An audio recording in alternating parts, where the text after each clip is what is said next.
So what is a comment? This is how we do a comment in Python. We simply use the hashtag or the number sign, and then we type the comment afterwards. Everything that comes after the hashtag is going to be a comment. So even if it's actual Python code that should work, it's going to still be a comment.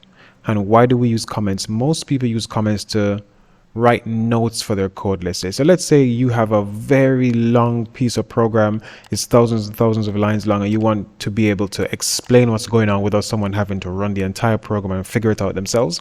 You would normally have comments. So let's just say this function here, let me use this print hello world again.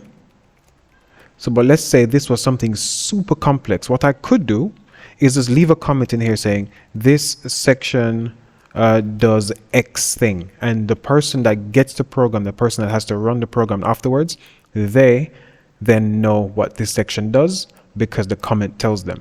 This is something that you should make a habit, especially for people doing Unit 6, BTech Level 3 Engineering. You have to comment your code. This is how you comment in Python. In C and in other languages it's slightly different, but comments work in exactly the same way across all languages. The code or the program or the compiler or the interpreter doesn't actually look at this part. It sees this as nothing because you've told it, once you see this symbol here, the number sign, ignore stuff that comes after it. That's what you've essentially said.